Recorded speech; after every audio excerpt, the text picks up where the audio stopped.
Bismillahirrahmanirrahim. Assalamualaikum warahmatullahi wabarakatuh. Perkenalkan, nama saya Naufal Sidki dari kelas manajemen H,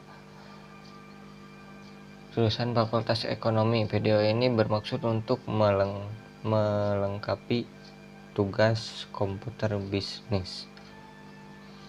Baiklah, kita akan mulai dari download PDF dulu tentang sistem informasi manajemen dan sistem informasi akuntansi.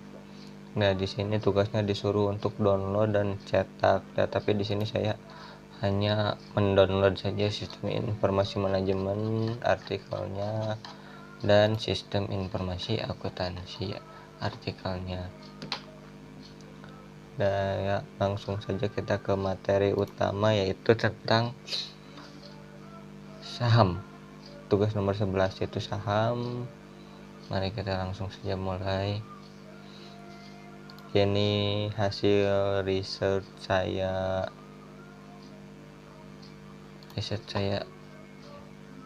dari berbagai macam sumber dari internet ya. Oke, pertama-tama yaitu saham. Saham adalah sebuah bukti kepemilikan nilai sebuah perusahaan. Kata saham sendiri diambil dari bahasa Arab. Dalam literatur fikih, saham diambil dari istilah musahamah yang berasal dari kata saham. Bentuk jamaknya ashum dan sumah yang artinya bagian atau bagian kepemilikan. Langsung saja ke segmen pasar. Pada pasar sekunder, yaitu ada segmen pasar, satuan perdagangan, penyelesaian transaksi. Segmen pasar terbagi dari 3 bagian, satuan perdagangan juga, penyelesaian transaksi juga. Ada pasar reguler, pasar tunai, pasar negosiasi. Satuannya adalah lot. Pasar negosiasi adalah lembar. Penyelesaian transaksi yaitu T2, T+2, T+0 berdasarkan kesepakatan antara penjual dan pembeli. Nah, ini antara penyelesaian transaksi ini yaitu ketika kita mengambil keuntungan atau ketika kita menyimpan dana kita untuk diinvestasikan kepada pasar atau perusahaan tersebut sesuai ini. Pasar sekunder di Bursa Efek Indonesia terbagi menjadi 3 segmen, yaitu pasar reguler, pasar tunai, dan pasar negosiasi. Pada pasar reguler, transaksi dilakukan dalam satuan lot perdagangan atau round lot. Dalam satuan perdagangan ini, satu lot sama dengan 100 lembar saham perusahaan. Penyelesaian transaksi dilakukan pada hari bursa kedua setelah terjadinya transaksi atau T+2. Pada pasar tunai, transaksi juga dilakukan dalam satuan lot perdagangan seperti pada pasar reguler. Bedanya, transaksi pada pasar tunai hanya berlangsung pada sesi 1 dan penyelesaian transaksinya dilakukan pada hari yang sama atau T+0, hari yang sama ya. Yang ketiga, pada pasar negosiasi, transaksi dilakukan berdasarkan kesepakatan antara pembeli dan penjual serta menggunakan satuan lembar. Perdagangan pada pasar negosiasi berlangsung pada 2 sesi dan penyelesaian transaksinya juga dilakukan sesuai dengan kesepakatan antara pembeli dan penjual.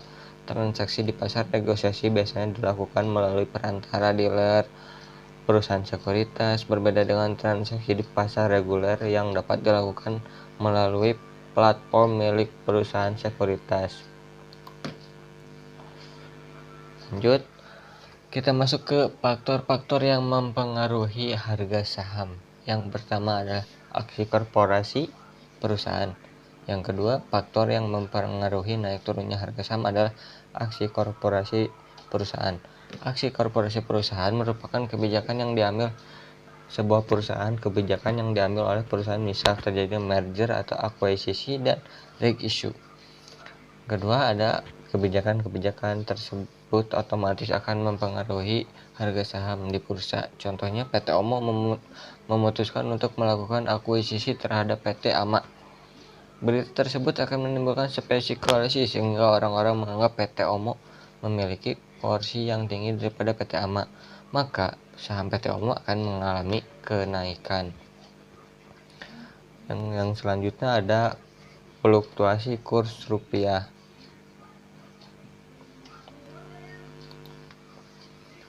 Faktor yang mempengaruhi harga saham berikutnya adalah karena fluktuasi kurs rupiah. Kurs rupiah yang tinggi atau rendah terhadap mata uang asing menjadi salah satu faktor yang sangat berpengaruh dengan harga saham perusahaan. Akibat fluktuasi kurs rupiah tersebut dapat berdampak positif maupun negatif, khususnya untuk perusahaan yang mempunyai utang dengan mata uang asing. Perusahaan yang memiliki utang dengan mata uang asing akan dirugikan akibat melemahnya kurs. Hal ini dapat terjadi karena meningkatnya biaya operasi dan secara otomatis juga akan mengakibatkan turunnya harga operasional, harga saham yang perusahaan tawarkan. Salah satu contoh kasusnya adalah ketika kurs rupiah terhadap dolar Amerika Serikat melemah, maka akan mengakibatkan harga saham di indeks harga saham gabungan juga ikut melemah. Yang ketiga ada proyeksi kinerja perusahaan. Lanjut, kinerja perusahaan merupakan salah satu faktor penting yang menentukan harga saham. Kinerja perusahaan yang bukan akan membuat harga saham menurun, dan sebaliknya jika kualitas perusahaan yang baik akan memicu harga saham naik. Dan ada penjelasan lainnya yang bisa dibaca oleh teman-teman semua, meskipun kecil ini. Nah,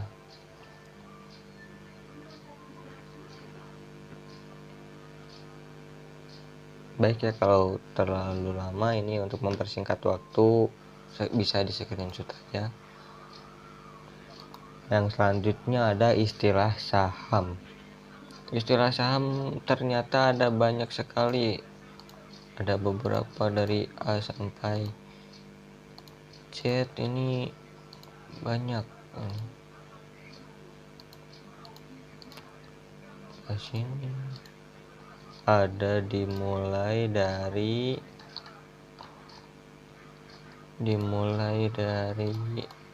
akumulasi sampai waran.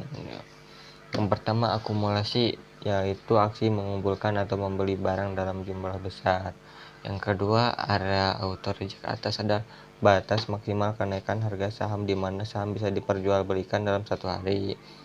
Yang kedua ARB, auto reject bawah adalah batas maksimal penurunan harga saham di mana saham bisa diperjualbelikan dalam satu hari. Nah, ini kalau ARA sama ARB itu bisa dikatakan ini kita beli hari ini, nanti ARA naik untung.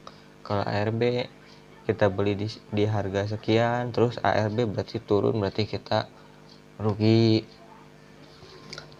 Yang selanjutnya average down, tambah beli saham ketika harga saham lebih rendah dari harga beli kita. Biasanya setelah average down maka harga saham kita rata-ratanya menjadi lebih rendah daripada sebelumnya. Average up berarti sebaliknya. Yang selanjutnya adalah bandar atau market maker, adalah pihak yang memiliki modal besar dan mampu menggerakkan harga. Lanjut, bandarmologi, analisa yang fokus pada pergerakan bandar atau akumulasi dan distribusi saham. Lanjut ada bearish, kondisi pasar yang sedang turun, yaitu sedang down, kalau istilahnya itu bearish. Broker summary, rekap transaksi penjualan dan pembelian broker pada suatu waktu. Bid adalah harga yang diminta oleh pihak yang ingin membeli saham, yaitu bid itu ketika sahamnya di harga, misal ada perantaranya ada 10, 20, 30, nah kita bisa beli di saham saat ada di 20, kita bisa bid di sana. Bocuan, rugi atau loss. Bullish, kondisi pasar yang sedang naik. Buki, buang kiri, haki. Kapital modal, capital gain, keuntungan yang didapat dari kenaikan harga saham. Cuan, untung atau profit. CL, cut loss atau menjual dalam posisi rugi. Cuan kotos-kotos, untung gede. Cuci piring, ketika harga saham sudah naik tinggi dan kita baru masuk, kemudian harga turun dan kita yang kebagian ruginya. Copet sama dengan scalper. Crossing, transaksi tutup sendiri atau transaksi yang dilakukan di pasar nego. Demand, area permintaan harga. Dividen, bagi hasil dari perusahaan atas saham yang kita beli. Dibuka gemboknya saham yang sudah dibuka suspensinya dan bisa diperdagangkan kembali. Distribusi aksi menjual dalam jumlah besar. Downtrend saham, tren saham yang turun. Efek atau saham, bukti kepemilikan suatu perusahaan. EVA, fundamental analisis. Fair value past trade, jual dan beli saham pada hari yang sama. Floating profit yang belum terrealisasi karena saham belum dijual. Floating loss yang belum terrealisasi karena saham belum dijual juga, dan lain-lain. Ini banyak sekali ya. Ada frekuensi, Poregan, Gainer, HK, HQ, harga per Jaigon, Imho, intuisi, intrinsic value, jebol support, kopdar, ketinggalan kereta, LK atau laporan keuangan, lot ini yang penting. Ukuran untuk membeli dan menjual saham, satu lot terdiri dari 100 lembar saham. Market cap, menandakan pisau jatuh, mantul, memantul, moper, MOS, margin, net buy, net sell, nyangkut, over, pasar reguler, pasar nego, pom-pom nih yang banyak dibicarakan di sosial media ini maupun Instagram, YouTube, TikTok juga banyak sekarang. Pom-pom adalah ajakan membeli suatu saham tapi malah yang mengajak menjual saham tersebut.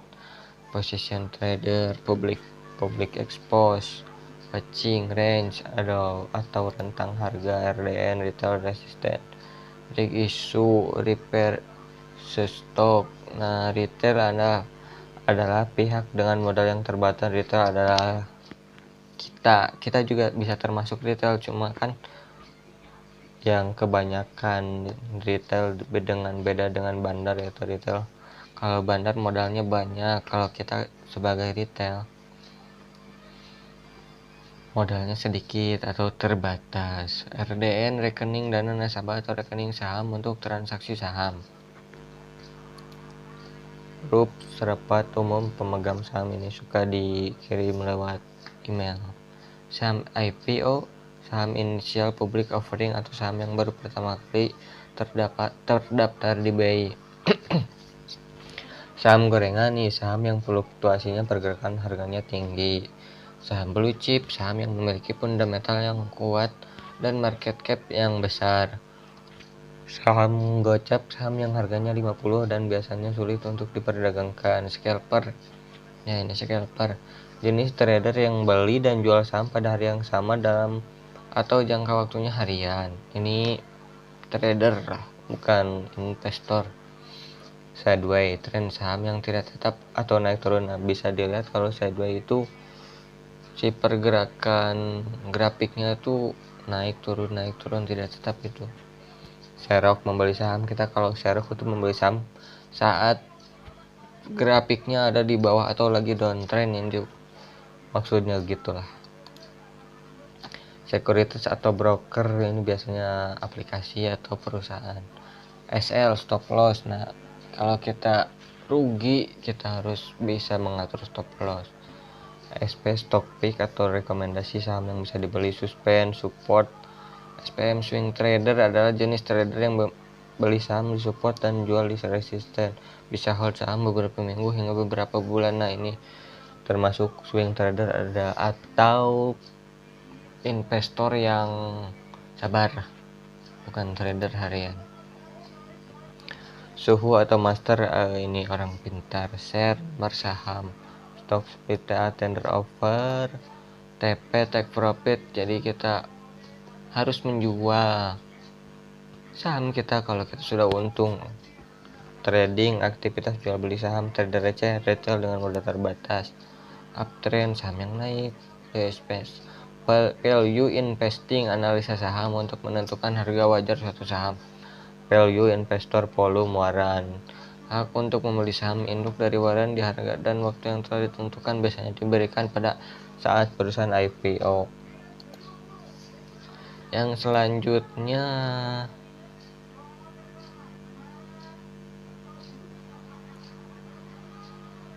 laporan keuangan yang saya temukan di internet hanya 3 tahun, yaitu BRI tahun 2018 dengan laporan ini berapa lembar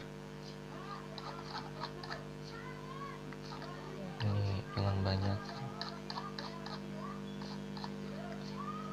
nih. Tahun 2018 BRI dengan laporan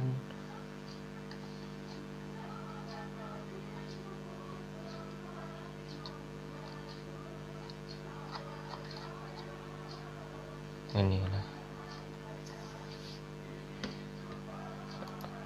2020, laporan BRI 2020 dan 2019. Cuma saya menemukan cuma 3 tahun di internet. Permintaan dari tugasnya cuma ada, harusnya ada 10 tahun terakhir, cuma saya menemukannya cuma 3 tahun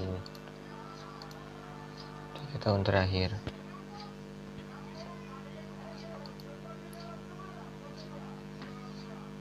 Nah, penjelasan yang terakhir adalah nabung di bank versus nabung saham.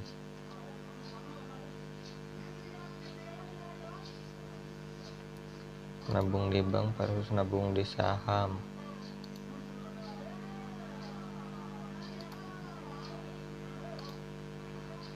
Pause aja.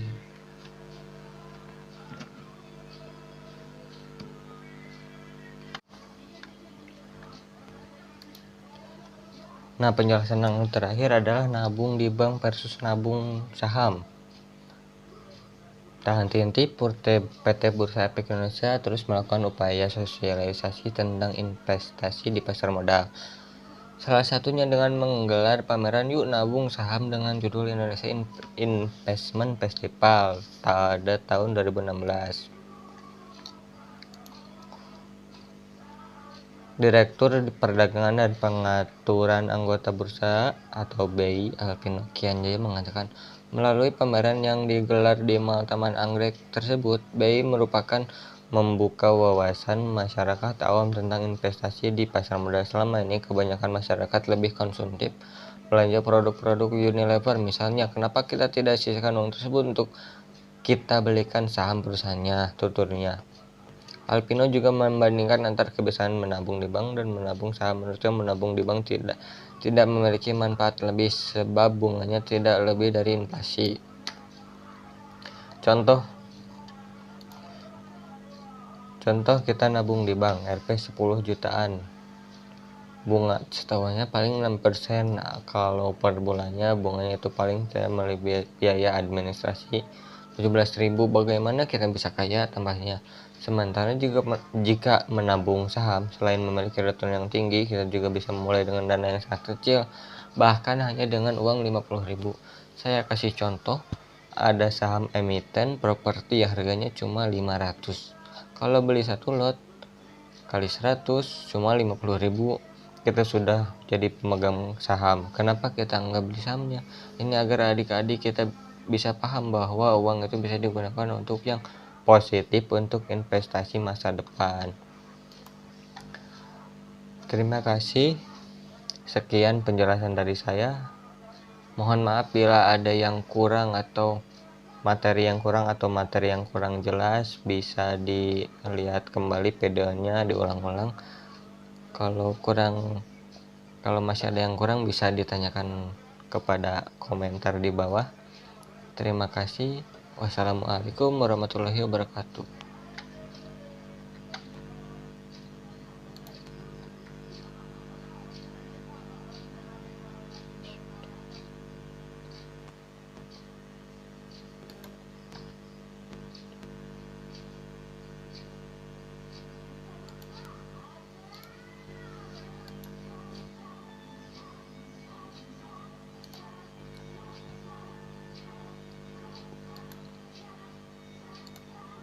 Nah, selanjutnya membuat akun di RTI, Stockbit, Neohot, aplikasi Stockbit, RTI, dan Neohot. Stockbit, RTI, Stockbit,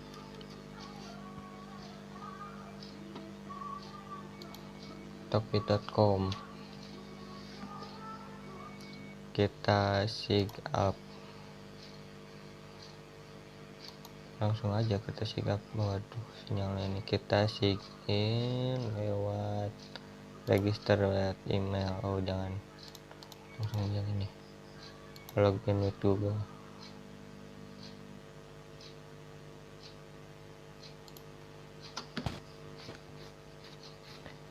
Langsung kita login with Google.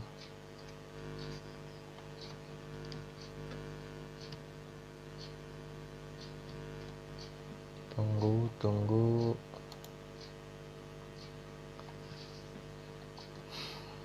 lama.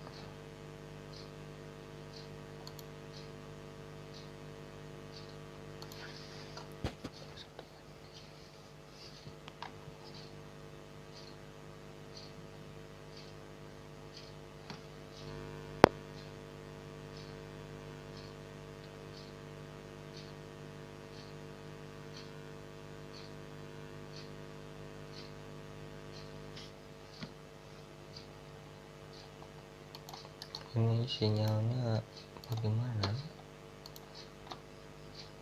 Nah, ulangi. Sign up, register with Google. Harap tunggu sebentar, kita tunggu dulu. Kita tunggu. Pencet lagi kita. Error. Coba. No found seed key. No found seed key.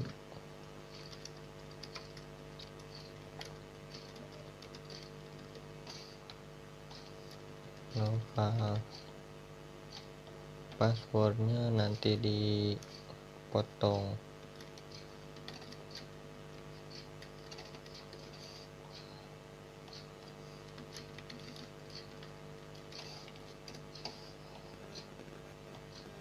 Hafal satu-satu.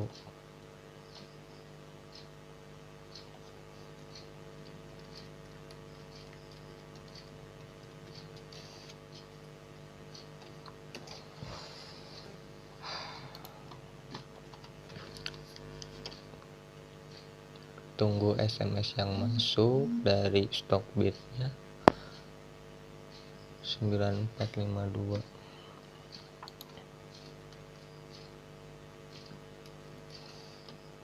Oke, registrasi berhasil dan skip aja dah. Next, skip. Nanti dulu, next aja. Nah, ini tampilan utama yang ada di Stockbit. Jadi kalau kalian mau mulai masuk ke dunia saham, ini boleh Stockbit ya, nama webnya nanti bisa dipelajari oleh masing-masing. Yang kedua, tugas selanjutnya membuat akun Stockbit RTI. Kita sekarang ke RTI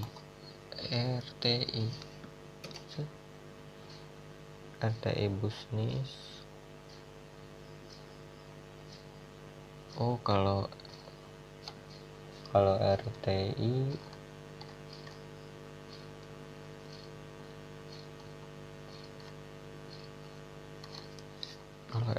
ada di ini, nanti aja dibuat videonya yang ketiga. Dan Reliance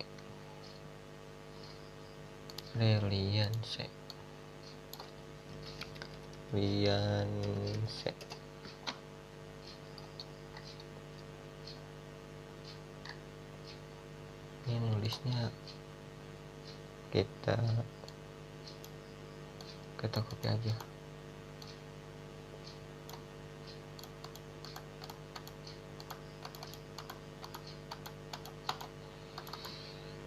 Ctrl C, kita cari aja Reliance, Ctrl N, sign up, coba.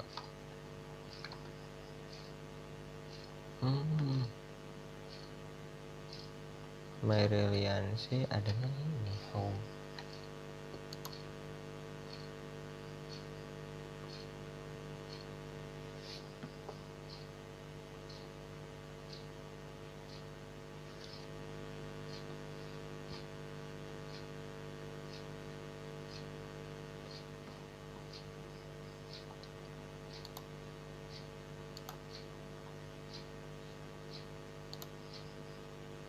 Kayaknya bukan ini ya, major bill online payment portal, bill payment.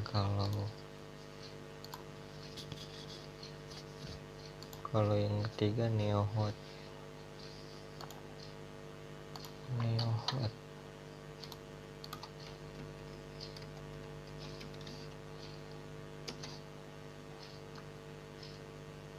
Hot intro.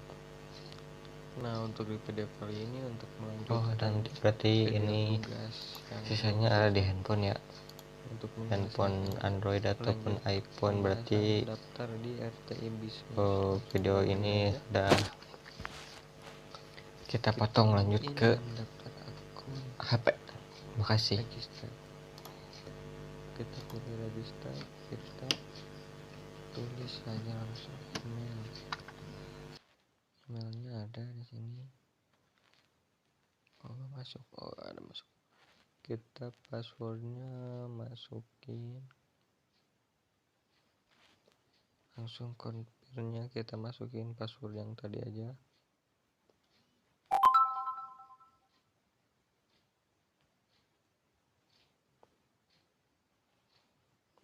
Nomornya kita masukkan, langsung kita checklist yang ini, langsung kita register. Oke, langsung aja kita registrasi pilot. Coba ulang lagi ya, mail yang valid.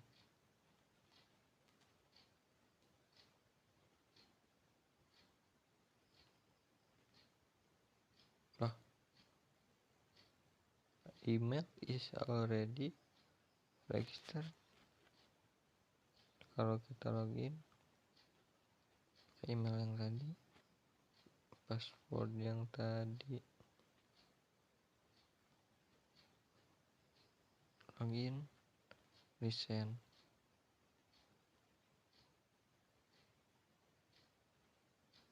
Kita harus cek email dulu.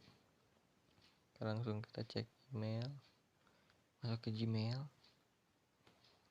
Kita tunggu apakah ada notif masuk dari RTI.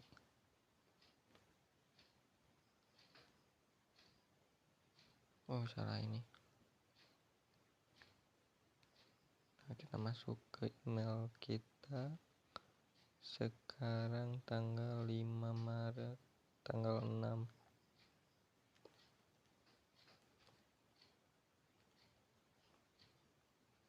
Dan gak ada yang masuk. Kayaknya RTI Bisnis ini lagi error. Kita login, coba ulangi lagi. Login. You have not verify your account. Please check your reminders in the app. Can send. Oke. Lalu kita balik lagi ke Gmail. Kita tunggu masuknya kemana ini.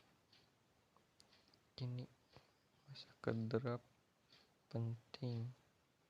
Unipinjum. Apakah masuk ke spam? Bukan.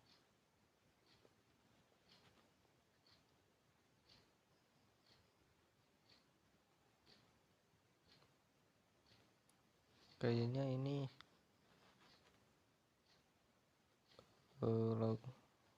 register paling segitu ya penjelasannya, soalnya ini servernya lagi error kayaknya. Ini tampilannya servernya lagi error, soalnya daftarnya nggak bisa. Oke, lanjut, kita ke aplikasi kedua, yaitu Neohot. Oke, kita buka.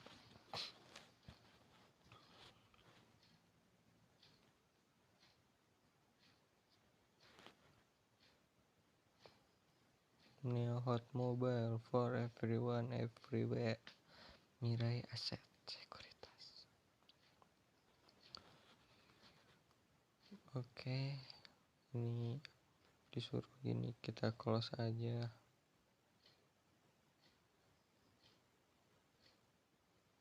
Euro USD ada di 1992.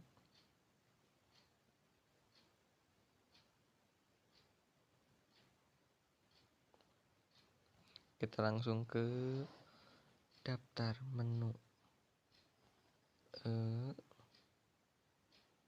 Kemana nih? Login here. Kita lihat di sini.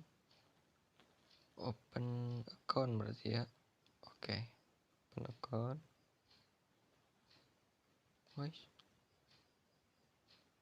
Open account.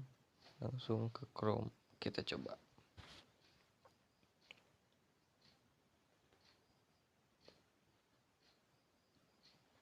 Chrome.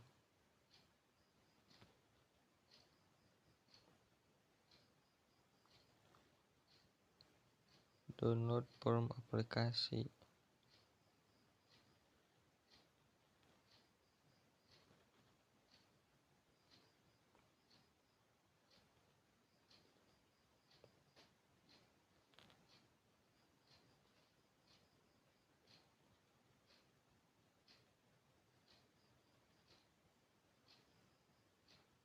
Wih.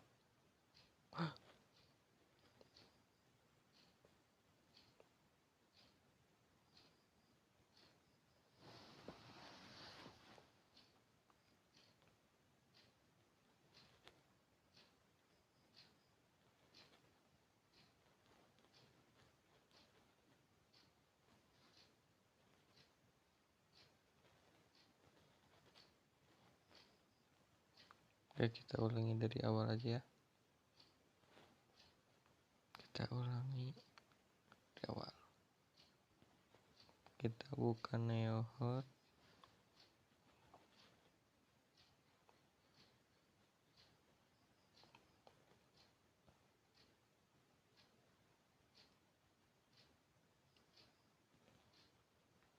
Kayaknya ini aplikasi yang paling sering digunakan oleh investor Indonesia. Kita coba login here atau login. Get free trial kayaknya. Oh, ini dia free trial.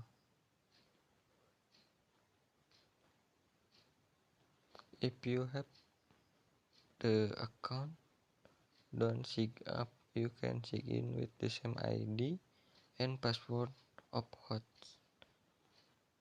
Coba ini dulu.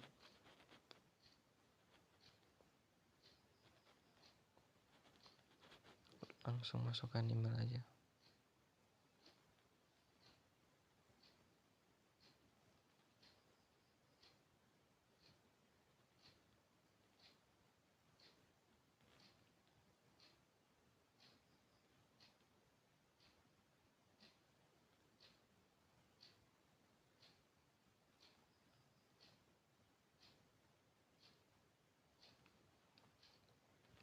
Kita langsung ke tanggal lahir. Ini deh, apaan deh? Ini tuh bulan.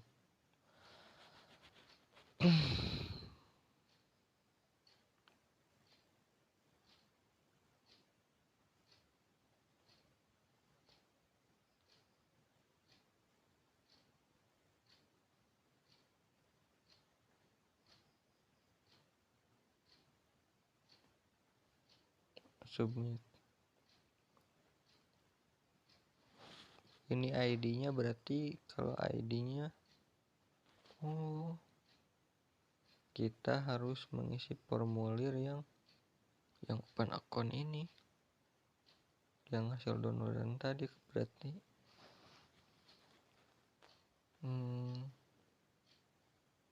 opening account. Kita coba buka di WPS.